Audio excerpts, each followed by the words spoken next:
जय श्री गुरुदेव, जय श्री कृष्णा। दीपावली के 5 दिनी उत्सव में धनतेरस के बाद नरक चतुर्दशी मनाई जाती है। इस दिन को छोटी दिवाली, रूप चौदस और काली चौदस भी कहा जाता है। इस दिन यम पूजा, कृष्ण पूजा और काली पूजा होती है। इस दिन दक्षिण भारत में भगवान वामन की पूजा का भी प्रचलन है। इस संबंध में अनेक कथाएं सुनने में आती हैं। आइए सुनते हैं ये कथाएं। बात उन दिनों की है जब भगवान श्री कृष्ण अपनी 8 पत्नियों के साथ सुखपूर्वक द्वारिका में रह रहे थे। तब एक दिन स्वर्गलोक के राजा देवराज इंद्र ने आकर उनसे प्रार्थना की कि हे श्री कृष्ण भगवान, दैत्यराज भौमासुर अर्थात नरकासुर के अत्याचार से देवतागण त्राहि त्राहि कर रहे हैं। क्रूर भौमासुर ने वरुण का छत्र, अदिति के कुंडल और देवताओं की मणि छीन ली है। वह त्रिलोकी विजयी हो गया है। इंद्र ने कहा, भौमासुर ने पृथ्वी के कई राजाओं और आम जनों की अति सुंदर कन्याओं का हरण करके उन्हें अपने यहाँ बंदी गृह में डाल रखा है। कृपया आप हमें बचाइए प्रभु। इंद्र की प्रार्थना स्वीकार करते हुए श्री कृष्ण अपनी प्रिय पत्नी सत्यभामा को साथ लेकर गरुड़ पर सवार होकर वहाँ पहुँचे जहाँ नरकासुर ने सभी कन्याओं को बंदी बनाया हुआ था।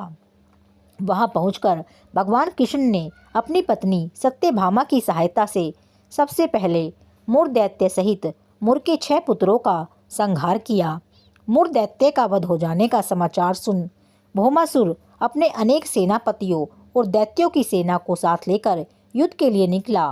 भौमासुर को स्त्री के हाथों मरने का श्राप था, इसीलिए भगवान श्री कृष्ण ने अपनी पत्नी सत्यभामा को सारथी बनाया और घोर युद्ध के बाद अंत में भगवान कृष्ण ने सत्यभामा की सहायता से उसका वध कर दिया। इस प्रकार नरकासुर को मारकर भगवान श्री कृष्ण ने उसके पुत्र भगदत्त को अभयदान देकर उसे राजा घोषित किया। जिस दिन भगवान श्री कृष्ण ने भौमासुर का वध किया था उस दिन कार्तिक माह की चतुर्दशी थी, इसीलिए इसे नरक चतुर्दशी भी कहा जाने लगा।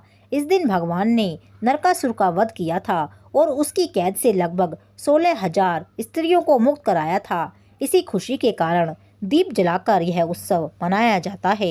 एक दूसरी कथा के अनुसार इस दिन राजा बलि को भगवान विष्णु ने वामन अवतार में हर साल उनके यहाँ पहुँचने का आशीर्वाद दिया था। इसी कारण से वामन पूजा भी की जाती है। एक बार बलि बोले, हे भगवान, आपने कार्तिक कृष्ण त्रयोदशी से लेकर अमावस्या की अवधि में मेरी संपूर्ण पृथ्वी नाप ली है, इसीलिए जो व्यक्ति मेरे राज्य में चतुर्दशी के दिन यमराज के निमित्त दीपदान करेगा उसे यम यातना नहीं होनी चाहिए, और जो व्यक्ति इन 3 दिनों में दीपावली का पर्व मनाएगा उसके घर को लक्ष्मी जी कभी न छोड़ें, ऐसा मुझे वरदान दीजिए। राजा बलि की ऐसी प्रार्थना सुनकर भगवान वामन बोले, राजन ऐसा ही होगा, तथास्तु।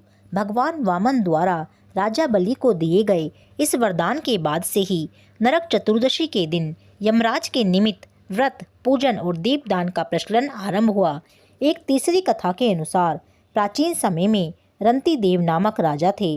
वह पहले जन्म में बहुत धर्मात्मा और दानी थे। उन्हीं पूर्वकृत कर्मों से इस जन्म में भी राजा ने अपार दान आदि देकर सत्कार्य किए, किंतु जब राजा का अंत समय आया तब यमराज के दूत उन्हें लेने आए। बार बार राजा को लाल लाल आंखें निकाल कर कह रहे थे, राजन नरक में चलो, तुम्हें नरक में चलना ही पड़ेगा। इस पर राजा घबराया और नरक में चलने का कारण पूछा तो यम के दूतों ने कहा, राजन, आपने जो दान पुण्य किया है उसे तो समस्त विश्व जानता है, किंतु पाप को केवल भगवान और धर्मराज ही जानते हैं। राजा बोला, उस पाप को मुझे भी बताओ जिससे उसका निवारण कर सकूं।